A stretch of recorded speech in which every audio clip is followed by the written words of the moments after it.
और अब बात है सियासत से जुड़ी उस सोच की जो वक्त के साथ नहीं बदली। हमारे सामने तमाम उदाहरण हैं इस बात के कि पर्दे पर चमकने वाले चेहरे राजनीति में भी अपनी चमक बिखेर जाएं, ऐसा जरूरी नहीं। और अगर कामयाब हो भी जाएं तो उनके प्रति नजरिया बदल जाए, इसकी भी कोई गारंटी नहीं। प्रियंका गांधी ने उत्तर प्रदेश चुनाव में लड़की हूं, लड़ सकती हूं का नारा दिया, लेकिन इस सोच के तहत लाई गई पहली ही लिस्ट में शामिल एक नाम पर बवाल खड़ा हो गया। कीचड़ उछाले जाने लगे। गुस्सा इतना कि नैतिकता के ठेकेदार अर्चना गौतम के जीतने पर गला कटवाने तक को तैयार है। लेकिन क्यों, देखिए। अर्चना ने 2018 में miss bikini India beauty peasant का खिताब जीता था। इंस्टाग्राम पर अर्चना के 7,28,000 के करीब फॉलोअर्स हैं। ट्विटर पर उनके करीब 15,000 फॉलोअर्स हैं। उनके एक वीडियो पर लाइक और कमेंट्स की बाढ़ आ जाती है। लेकिन पॉलिटिक्स सोशल मीडिया चलाना जैसा नहीं है। यहाँ खुद को साबित करना पड़ता है और अर्चना उसके लिए लगातार संघर्ष करने का दावा कर रही है।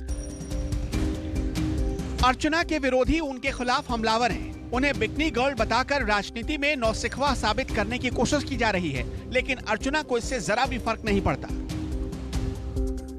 अभी मैंने राजनीति में कदम बढ़ा दिया है, तो मैं बस यही बोलना चाहती हूँ कि जो लोग मेरी दो लाइफों को जोड़ रहे हैं वो बहुत गलत है। कि देखिए, मैंने भारत का नेतृत्व किया है, मैंने अकेले ने नहीं किया है, प्रियंका चोपड़ा जी ने भी किया था, लारा दत्ता जी ने भी किया था, अभी जो मिस यूनिवर्स बनी है ये हरनाज संधू जी, उन्होंने भी किया है। तो मैंने कोई अलग से एक्स्ट्रा चीज़ें नहीं की है। मैंने भी भारत का नेतृत्व करके मलेशिया में इंडिया को रिप्रेजेंट किया है। मैं समझती हूँ कि एकदम गलत है, एकदम गलत है। वो महिला संघर्ष कर रही है, क्या कह रही है कि मैं सेवा करना चाहती हूँ, मैं जनता के मुद्दों को उठाना चाहती हूँ, मैं विकास की बात करना चाहती हूँ कि किस तरह से हस्तिनापुर को मैं आगे बढ़ाऊंगी। तो आप उनसे ये सवाल क्यों नहीं करते? क्योंकि आप उनको हल्का बनाना चाहते हैं, सिर्फ क्योंकि वो महिला है। अर्चना गौतम का जन्म 1 सितंबर 1995 को मेरठ के प्रतापपुर में हुआ। अर्चना ने मेरठ के IIMT से BJMC यानी bachelor of journalism in mass communication की पढ़ाई की। इसके अलावा अर्चना ने 2015 में बॉलीवुड में एंट्री ली थी। ग्रेट ग्रैंड मस्ती, हसीना पारकर, बारात कंपनी, जंक्शन वाराणसी जैसी फिल्मों में काम कर चुकी हैं। हिंदी फिल्मों के अलावा वो तेलुगु और तमिल फिल्मों में भी काम कर चुकी हैं।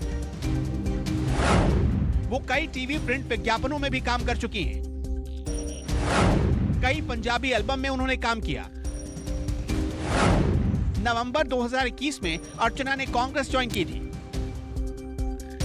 फिल्मों गानों में तड़का लगाने के बाद अब राजनीति में भी बोल्डनेस का तड़का लगाने उतर गई हैं अर्चना गौतम।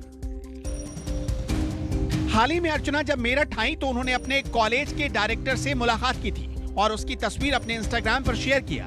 अर्चना गौतम को साउथ फिल्मों की सिल्क स्मिता भी कहा जाता है, यानी एंटरटेनमेंट, एंटरटेनमेंट और एंटरटेनमेंट।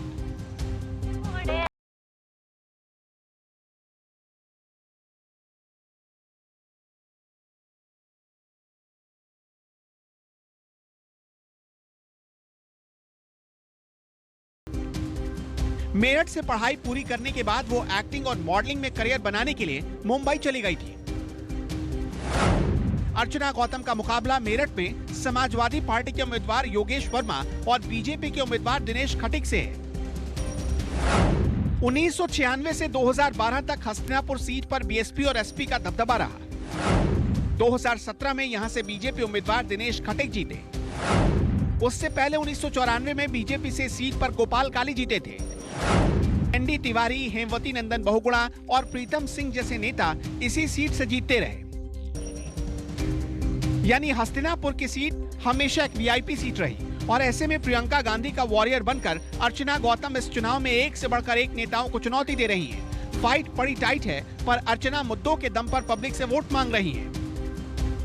देखिए, इस टाइम जो यूपी का जो भार संभाला है हमारी प्रियंका दीदी ने संभाला है, प्रियंका गांधी जी ने संभाला है, और वो यूथ है। और मैं चाहती हूँ कि जितने भी यूथ हैं उनको सपोर्ट करें, जितनी भी महिलाएं उनको सपोर्ट करें और जितने भी बुजुर्ग लोग हैं वो उनको सपोर्ट करें, क्योंकि जो भारत को जो विकसित बना सकता है वो एक यूथ बना सकता है। हस्तिनापुर में करीब 3.5 लाख वोटर्स हैं। यहाँ 1 लाख मुस्लिम वोटर्स हैं और 63,000 जाटो वोटर्स हैं। गुर्जर वोटर की तादाद भी अच्छी खासी है, 56,000 के करीब। जाट 26,000, सरदार 13,000, यादव 10,000, वाल्मीकि 8,000, जबकि 7,000 ब्राह्मण वोटर्स हैं। यानी अर्चना गौतम के लिए राह आसान नहीं रहने वाली। ग्लैमर की दुनिया में हिट रहने वाली अर्चना सियासत में हिट होती हैं या हिट विकेट, 10 मार्च को पता चलेगा। Bureau report, news 24। नमस्कार, मैं हूं मानक गुप्ता। अगर आपको हमारा ये वीडियो पसंद आया हो तो इसे लाइक और शेयर जरूर करें, और हाँ, हमें सब्सक्राइब और फॉलो करना ना भूलें ताकि आप देश और दुनिया की कोई खबर मिस ना करें। तो जुड़े रहिए हमारे साथ और देखते रहिए न्यूज़ 24।